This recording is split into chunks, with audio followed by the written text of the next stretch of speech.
Cette session qui suit, là, qui s'intitule de la difficulté d'obtenir des stages dans des studios pour des étudiants dans des écoles d'animation. Le pitch serait quoi? C'est que la difficulté de faire se rencontrer le besoin des étudiants en animation, de faire des stages dans les studios et la capacité de ceux-ci à proposer de telles opportunités n'est pas récente. C'est une question qu'on a abordée ici et a justifié la création récente d'Anim Connect. Pour autant, il semble de plus en plus difficile pour les étudiants d'obtenir la possibilité de stage, notamment en début de cursus. Quelle en est la cause?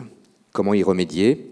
Et donc, pour débattre de cette question, nous avons, avec Véronique, souhaité, là j'y ai été fort, révolutionner le genre, passant d'une table ronde avec quelques intervenants à cette grande salle rectangulaire où vous êtes presque tous. Bon, là s'arrête notre audace disruptive, car on va maintenant essayer tout de même d'ordonner un peu cet échange, et nous souhaitons d'abord entendre les écoles afin qu'elles nous fassent part de leurs difficultés rencontrées dans ce domaine, puisque c'est elles qui nous ont alertés sur le caractère un petit peu aigu de cette question des stages. Donc Simon Jeannot pour l'Institut Sainte-Geneviève. Alors déjà, pour contextualiser, à l'Institut Sainte-Geneviève, on est une structure assez petite par rapport à d'autres écoles. On n'a pas de personnes qui s'occupent de l'insertion des étudiants, ni de personnes qui s'occupent du groupe alumni. Enfin, on a une professeure qui fait ça sur son temps libre, une certaine Florentine Grelier que certains connaissent, et qui a une énorme énergie. Je pense qu'elle ne vient pas tout à fait de la planète Terre pour réussir à faire tout ça. Comme on est un DNMAD, donc on a des comptes à rendre au niveau de l'État, et nos étudiants doivent faire leur stage en fin de deuxième année. C'est-à-dire qu'à partir du mois d'avril, ils ont un peu plus de 2 mois de stage à faire. C'est difficile, effectivement, d'insérer des étudiants qui ont, à ce stade-là, une formation de moins de 2 ans d'animation. Mais jusqu'à présent, on a réussi à insérer tous nos étudiants en stage, mais on est un peu obligé de tricher. C'est-à-dire que sur nos promotions, il y a qui sont des promotions de 16 étudiants, la moitié des étudiants qui trouvent un stage dans le sens traditionnel qu'on peut attendre, une autre partie qui trouve des stages, effectivement, dans des structures, mais il leur manque 1 semaine ou 2 de stage pour avoir le temps réglementaire, et pratiquement la moitié de la promotion qui ne trouvent pas des stages dans les structures et qui font ce qui pour moi n'est pas vraiment un stage, mais qui font plutôt une sorte de travail de freelance. Donc c'est-à-dire ils trouvent une personne extérieure, par exemple un musicien, qui a économisé un petit peu d'argent pour se faire un clip et qui est bien content de trouver des étudiants qu'il va payer un peu moins cher pour faire ce clip. Et donc les étudiants travaillent soit depuis chez eux, soit depuis l'école, avec souvent quelques-uns de leurs camarades qui n'ont pas non plus réussi à trouver un stage, quelle que soit leur motivation et leur capacité technique. Alors, il n'y a pas que des points négatifs. Forcément, ça reste quand même assez professionnalisant. Ils sont très contents de faire ce travail en autonomie. Ça leur fait quand même quelque chose à mettre dans leur book et dans leur bande démo et à mettre sur leur CV. Il y a des points positifs, bien sûr. Pour moi, ce n'est pas un vrai stage dans le sens que ils restent avec des gens qu'ils connaissent déjà, dans un établissement qu'ils connaissent déjà, avec quelqu'un au-dessus qui n'est pas forcément un professionnel de l'animation et qui fait un suivi du travail qu'ils font assez inégal. Parfois, ce fameux musicien ou cette personne qui a besoin d'une publicité est vraiment très exigeant, vient les voir très souvent, parfois un peu moins, surtout qu'il arrive que ce soit les étudiants eux-mêmes qui contactent un de leurs amis qui fait de la musique pour forcer un peu ce stage.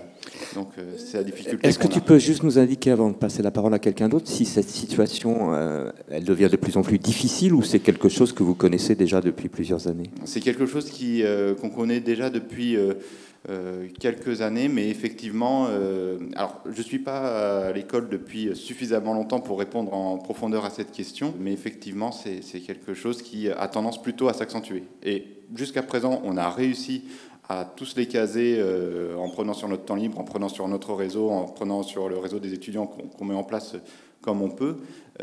Mais voilà, pour le moment, on a réussi à tous les caser. Alors Franck, il a attendu presque 2 jours avant de prendre la parole, donc vous pouvez déjà saluer sa patience et son obstination. Bonjour à tous. Non, j'ai été très sage, tout simplement. Mais c'est vrai que le micro, il a tendance à ne pas venir jusqu'au fond de la salle. Blague à part, en fait, c'est un vrai sujet. Alors, c'est bien de faire de la révolution dans vos conférences et de faire parler la salle. Ça, c'est parfait. Ça, c'est très bien. Mais je pense que c'est un sujet qu'il va falloir traiter sur le long terme. Premièrement, c'était, je pense, une bonne démarche de créer la plateforme entre le RECA et les studios. Il va falloir aller jusqu'au bout. Il va falloir que les studios jouent le jeu de rentrer dans cette plateforme pour pouvoir proposer leurs stages, mais pas que. Parce qu'on a un vrai problème dans le secteur, c'est que l'alternance ne fonctionne pas. Et l'alternance, ça a à voir aussi avec l'alternance de stage et d'alternance, le rythme de l'alternance. Donc toutes ces questions... On a traité ça sur plusieurs années, on a eu des tables rondes sur ces sujets-là, mais c'est toujours pas résolu. Pour pousser l'alternance en fait dans le secteur, c'est une condition. Nous, on n'a pas de souci pour faire ce genre de choses, mais je sais que certaines écoles ont des vrais problèmes pour ça. On s'est associé à l'université d'Evry il y a 10 ans et Créteil maintenant avec l'INA pour pouvoir en fait mettre de l'alternance en place dans notre secteur et que ça marche. Donc ça commence à marcher.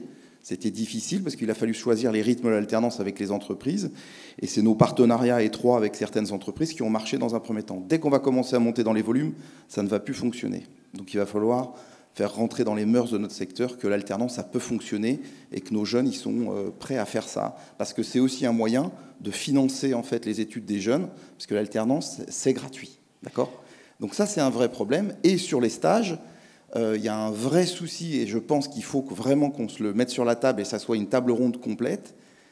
Quelle école fonctionne avec des stages pendant l'année scolaire et quelle école fonctionne sur les stages sur la période d'été ou sur les vacances scolaires? Vous voyez la différence? Ouais. Parce que faire 3 mois de stage pendant une année scolaire, c'est 3 mois de cours qui ne sont pas mis dans le programme pédagogique. D'accord ? Donc ça, il y a vraiment des choses à faire. Est-ce que c'est faisable? Est-ce que ça marche? Est-ce que les boîtes jouent le jeu? Parlons-en. Okay, c'est ce que nous ambitionnons de faire ce matin. Merci. Eh ben, peut-être que les entreprises peuvent répondre à ce genre de sujet. Oui, bonjour, je suis Azad Lusbaronian de Isard Digital. Donc, pour reprendre le relais sur ce que tu disais, Franck, effectivement, l'alternance, c'est pas évident. Ça demande du temps, ça demande du travail collaboratif avec les studios et les écoles. C'est vrai qu'à Isard Digital, ça fait partie de l'ADN de la création de l'école depuis 20 ans maintenant. Et les stages sont alternés sur un rythme d'1 semaine sur 2. Alors ça ne convient pas à tous les studios. C'est pas toujours évident d'avoir des étudiants qui intègrent une compagnie avec ce rythme-là.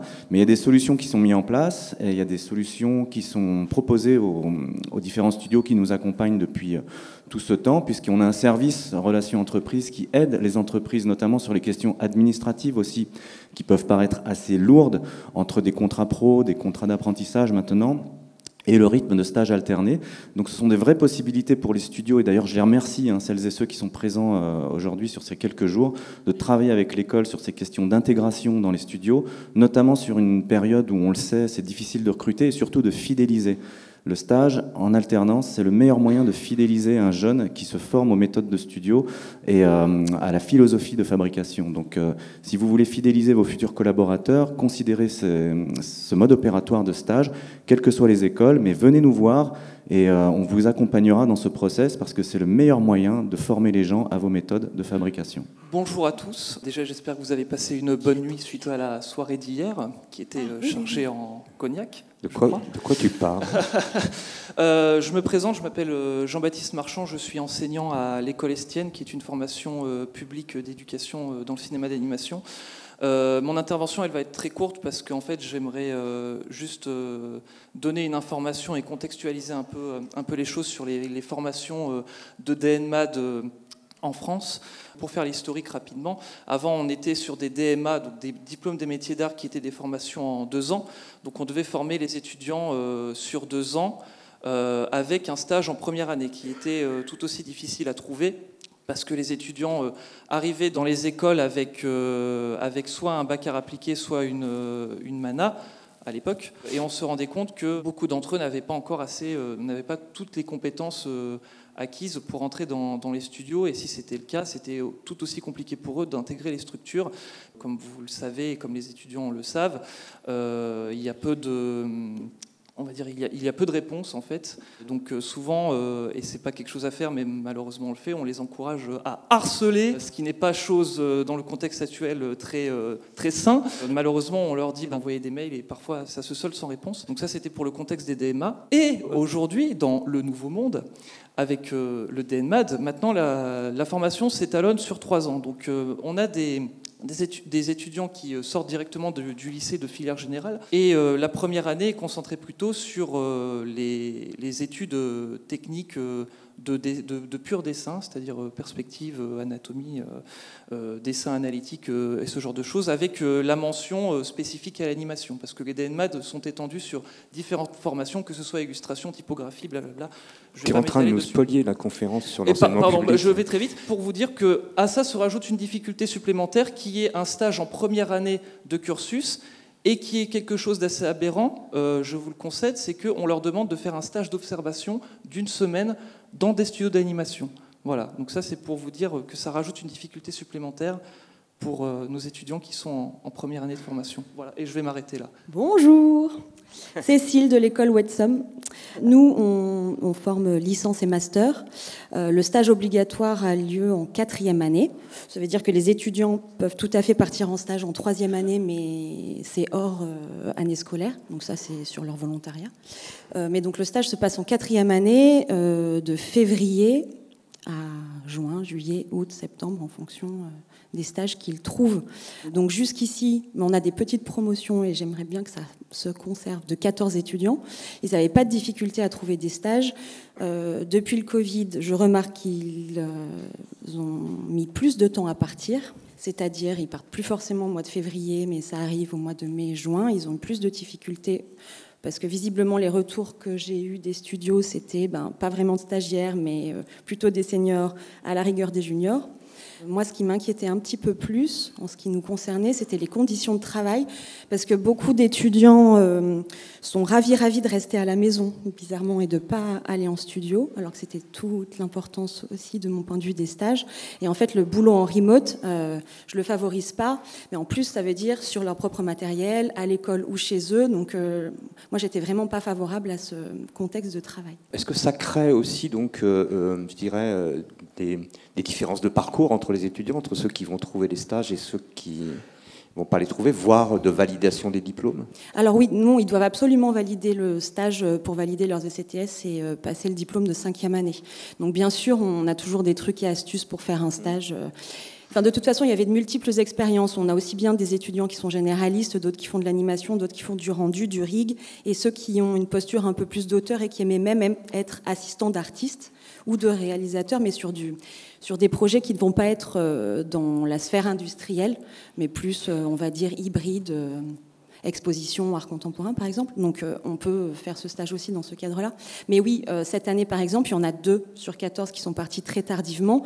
Psychologiquement, pour elles, ça a été compliqué, parce que, évidemment, forcément, ça va être leurs capacités qui vont être mises en cause et vraiment leur savoir-faire. Donc c'était dur pour elles de rester. Ouais. Bonjour, je m'appelle Céline Ferrand, je suis la nouvelle directrice de l'ISA Animation à Paris. En fait, moi j'ai passé de nombreuses années dans un studio chez Buff, qui fait plus des VFX maintenant que de l'animation, mais enfin ça reste dans son ADN. Et encore assez récemment, je m'occupais du recrutement chez Buff, donc j'allais voir toutes les écoles pour embaucher des jeunes diplômés pour les prods. Il y a 2 choses, il y a le côté alternance dont vous avez parlé tout à l'heure, qui est un peu compliqué pour certains studios, parce que c'est compliqué de ne pas avoir un graphiste, un artiste, comme on les appelle chez nous, une semaine sur 2, ou enfin voilà, on les met sur des plans, donc c'est très compliqué au niveau de la prod, en fait, de ne pas avoir l'équipe sous la main en permanence. Concernant les stages, nous, c'est en fin de bachelor, en 3e année, c'est nécessaire pour le diplôme. C'est super important, effectivement, qu'on ait des bonnes relations, comme de d'autres écoles, avec les studios. Et je pense qu'on devrait presque même organiser une forme de job dating stage pour anticiper tout ça et faire venir les studios chez nous pour ceux qui le veulent. Parce qu'en fait, c'est du gagnant-gagnant. Très souvent, en fin de bachelor ou de master, le stage aboutit à une embauche. Et c'est quand même le but final de ces études. C'est cette employabilité qui nous occupe tous. Donc voilà, je pense que c'est ça le... Camille Béatrix Drouet, École des Gobelins. Je peux peut-être faire un peu le lien entre école et entreprise, parce que jusqu'à présent, j'étais directrice de production. J'ai rejoint l'École des Gobelins en septembre. De mon point de vue, on a, au niveau des écoles, un défaut aujourd'hui de formation des étudiants à comment trouver un stage. Monsieur École Estienne parlait d'encourager ses étudiants à harceler les entreprises. Moi, je constate qu'on a des étudiants qui ne savent pas forcément chercher les bons contacts Moi, j'ai des étudiants qui viennent me parler en disant j'ai envoyé plein de mails à l'adresse contact@studio.fr et vraiment, personne ne me répond. Mais la réalité dans les studios, c'est que l'adresse contact, elle tombe à la poubelle parce qu'on n'a pas le staff pour s'occuper des dizaines et des dizaines de demandes de gens qui cherchent des stages. Donc on a d'une part, du côté des studios, un manque d'organisation. Souvent, les studios sont quand même preneurs de stagiaires, mais ils ne vont pas avoir les ressources pour trier les candidatures et parfois pas le projet au bon moment. C'est parce que les étudiants qui sortent en septembre, en fait, non, j'ai pas de projet. Et en parallèle, on a des étudiants qui ne savent pas chercher et on a vraiment un devoir au niveau des formateurs à leur apprendre à monter un réseau le plus tôt possible. Je veux dire, on fait intervenir des professionnels qui travaillent dans des studios, qui pourraient quand même leur donner des pistes sur des contacts à pouvoir mener. Moi, je pense qu'on a vraiment un travail au niveau des formateurs de ce point de vue-là, pas forcément de rapprocher les relations entreprises, mais d'apprendre aux futurs professionnels du secteur comment le secteur marche. Parce que c'est pas un secteur uniquement de j'ai un talent de fou et on va venir me reconnaître dans la rue. C'est un secteur de réseau. Voilà, merci. Le réseau des alumni, il est aussi là pour ça, non ? Il y a une animation des réseaux des alumni, sans doute, mais que certains font déjà très bien, je pense, mais peut-être qu'il n'est pas facile à mettre en place, mais ça fait partie du jeu. Pour rappeler à toutes les écoles du RECA que non seulement, effectivement, il y a les journées du RECA dans lesquelles il y a un job dating, et rappeler aussi que le RECA organise assez régulièrement des soirées ou des tables rondes, des conférences, enfin, peu importe la forme que ça prend, mais sur l'enseignement, justement, de savoir comment on se présente à une entreprise, comment on demande un stage, etc. Et ça, c'est toujours des experts aussi des studios qui viennent expliquer ce qu'ils attendent un peu de ces fameux étudiants. Donc voilà, ça, c'est des choses que le RECA met en place et qui existent. Alors les écoles qui font partie de ce réseau, n'hésitez pas, voilà. Moi, je vais faire très très vite. Du coup, c'était juste 3 points. Déjà, je voulais dire quand même, en évitant de se pointer du doigt, les studios quand même jouent le jeu, hein. Ils prennent des stagiaires tous les ans, dans la limite de leur possible. Moi, j'avais 2 points que je voulais soulever. Un, sur le remote et le changement des conditions de travail dans les studios depuis 2 ans, fait que par contre, il y a de moins en moins d'appétence pour les stages, en effet, parce que les superviseurs, les leads, souvent sont là la moitié de la semaine ou des fois plus là du tout. Et ça change la physionomie de l'accueil des stages et c'est une vraie question à se poser. On en a une autre qui est peut-être particulière à notre école, mais on a des classes internationales avec des étudiants qui ne parlent pas français. Et on a pour eux, pour le coup, des difficultés à les placer en studio. Alors, on essaie de les envoyer en Angleterre ou dans des pays proches, où la langue de travail est plus souvent l'anglais. Mais maintenant, on a des problèmes de visa, donc avec l'Angleterre typiquement.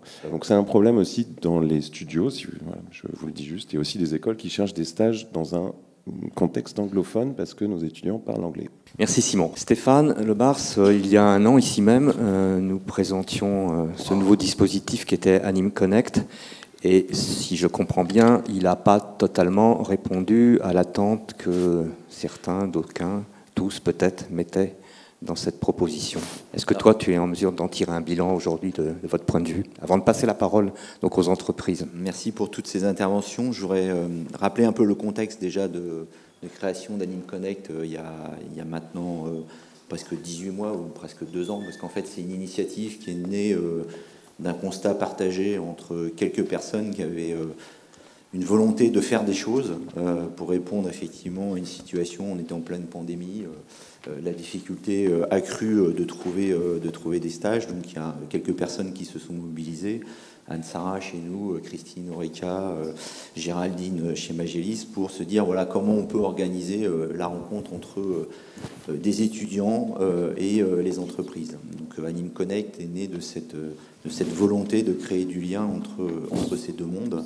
Et donc c'est une initiative à laquelle sont associés, outre l'Eureka, Magélis, Pictanovo, l'AFDAS et Anime France. Donc cet outil, il a été lancé.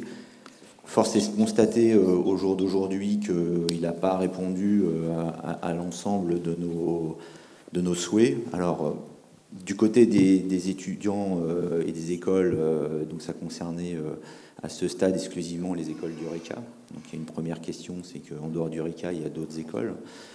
Donc je crois qu'il y a pas mal d'écoles qui ont dit mais pourquoi nous on n'y est pas ? Mais ça c'est un sujet qu'on pourra traiter ultérieurement. Mais Je crois que sur les étudiants des écoles concernées, il y a eu quand même un taux de remplissage et de mise en ligne qui a été extrêmement important. Et du côté des entreprises, en fait, on fait un double constat. Un premier constat factuel, c'est qu'il y a eu très peu, voire quasiment pas d'offres de stage. Donc on pourrait se dire, globalement, on a raté notre coup. Ça n'a pas fonctionné, etc. En fait, ce qu'on a eu comme retour des entreprises, c'est pas qu'il n'y a pas eu un intérêt pour l'outil. Il n'y a pas eu effectivement énormément d'offres de stage qui ont été proposées, mais beaucoup de recruteurs dans les entreprises en fait, se sont servis de cet outil pour aller caster des profils, regarder des gens en complément du travail qu'ils font habituellement auprès de vos écoles, en étant présents dans les jurys de fin d'année, en venant faire des interventions, etc. Ils se sont servis de cet outil Anime Connect pour compléter leur connaissance des profils des étudiants qui étaient susceptibles de venir en stage. Pourquoi, en fait, ces entreprises, justement pour satisfaire ce que quelqu'un rappelait juste avant, c'est-à-dire quand même que les entreprises prennent des stagiaires. Donc on ne peut pas dire qu'ils n'en prennent pas. Mais en tout cas, ils n'ont pas déposé d'offres. Pourquoi ils n'ont pas déposé d'offres? Alors il y a un premier constat, je pense un peu factuel, qu'il faut prendre en compte. Il a été un petit peu souligné dans une intervention tout à l'heure. C'est que vous avez en face de vous des entreprises qui sont pour beaucoup en structuration. On l'a vu à travers les chiffres d'Anime Connect, le nombre de permanents augmente, mais il n'est quand même pas non plus gigantesque dans les différentes entreprises. Et il y a eu une crainte des entreprises aussi de ne pas être en capacité de répondre à la demande des étudiants. En gros, vous êtes une entreprise, vous mettez un stage, vous proposez un stage où il y a 2, 3, 4 emplois peut-être à satisfaire, 2 ou 3, 4 offres de stage, et en face de vous, vous aviez une population, je crois, de 1700 étudiants potentiels du RECA, et je crois un gros millier ou un petit millier, je ne sais plus très bien, d'étudiants qui s'étaient référencés. Donc en gros, l'une des craintes exprimées par les entreprises, c'était de dire, mais attendez, si moi je mets mon offre de stage et que je me retrouve avec 700 ou 800 réponses, je ne sais pas les traiter.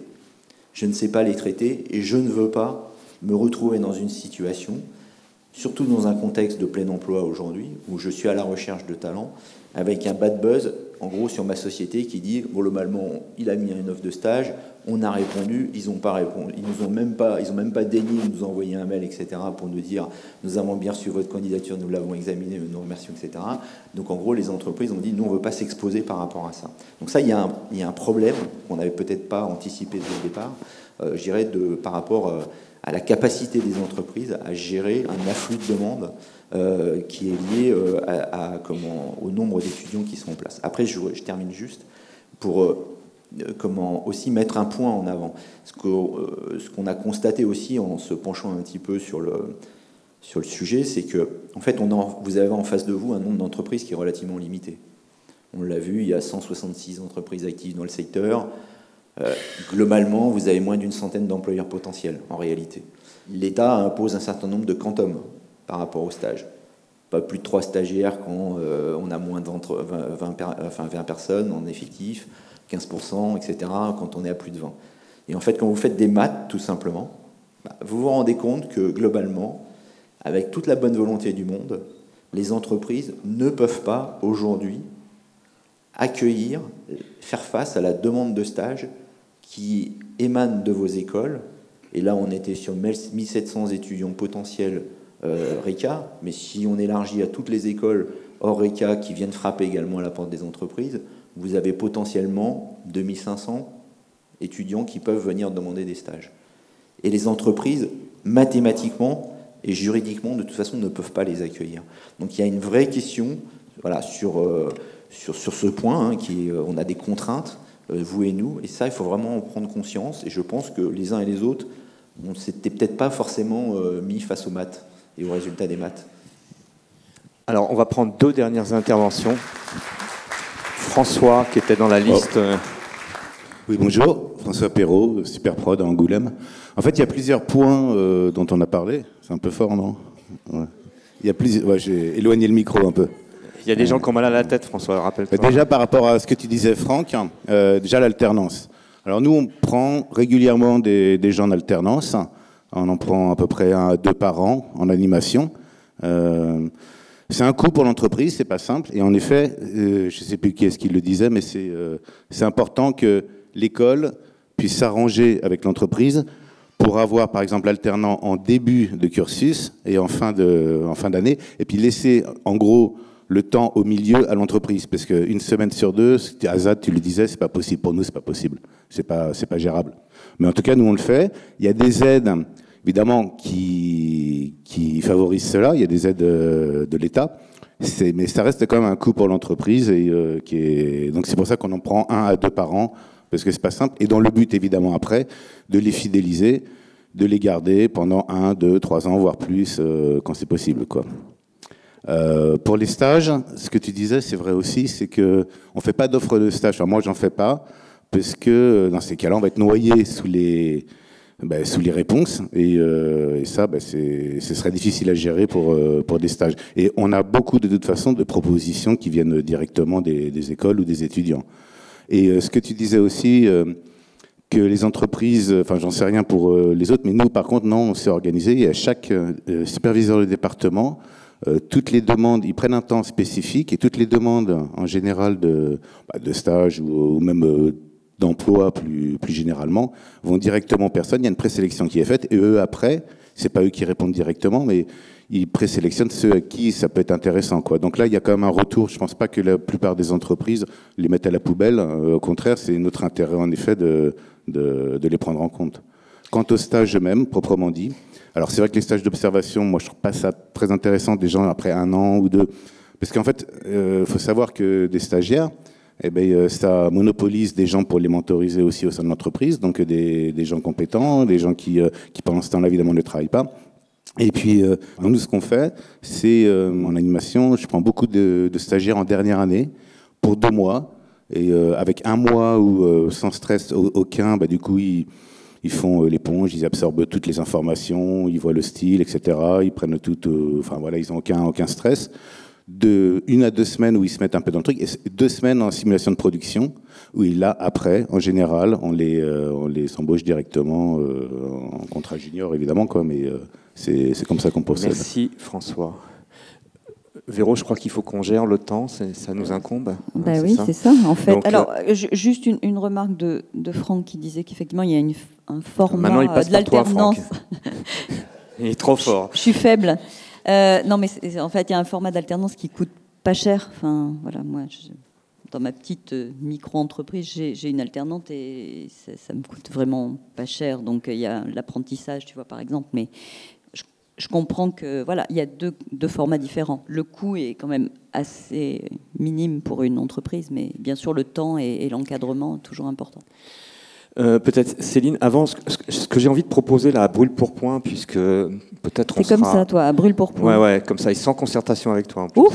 Puisqu'on peut-être nous serons encore là tous l'année prochaine dans ce même lieu à débattre de tout ça. C'est que est-ce qu'il est envisageable qu'il y ait une concertation entre le RECA, par exemple, et les organisations Anim France, SPI peut-être, sur la question de la capacité aussi de l'industrie à répondre aux attentes. Voilà. Et à ce moment-là, nous, on pourrait s'engager à rendre compte de ces travaux et envisager des solutions, parce que là, on est en train de poser des problématiques, ce qui est vachement bien, mais qui ne fait pas avancer le schmilblick. Tu veux dire un mot rapidement ? Alors, donc rapidement, on m'a enlevé, Stéphane, les mots de la bouche sur la question des quotas, qui est un vrai sujet.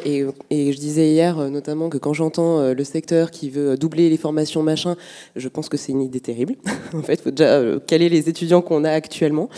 Pour donner aussi les chiffres côté FOST, cette année, on a eu plus de 2000 candidatures, dont 90% sont des juniors. Et 150 candidatures de stage juste pour la période estivale où je pouvais accueillir via ces quotas 2-3 personnes.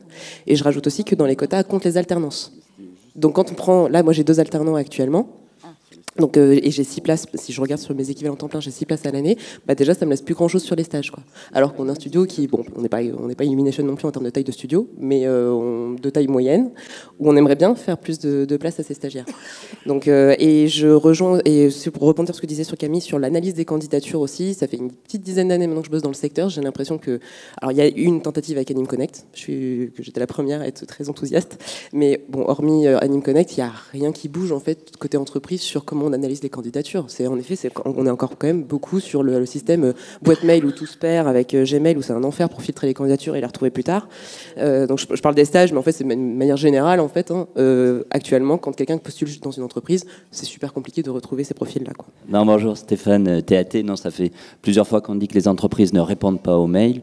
Je peux pas laisser dire ça. Vous n'avez pas de mail. Non, on n'a pas de mail et envoyer des pigeons voyageurs, peut-être on s'organise pour avoir des gens qui répondent et c'est important pour l'image de la société de répondre à toutes les candidatures de ces gens qui seront après nos futurs employés. Donc vous avez compris que notre idée avec Véronique en provoquant ce débat-là, c'était pas de stigmatiser les uns ou les autres, hein, mais c'est de constater qu'il y avait une difficulté à faire se rencontrer le besoin qui existe dans les formations et la capacité des entreprises qui sont volontaires, je n'en doute pas, à y répondre. C'est là-dessus peut-être qu'il faut qu'ensemble on avance dans les années à venir et qu'ici même on puisse apporter les solutions que vous aurez ensemble trouvées et nous allons changer de sujet. Merci beaucoup à vous tous.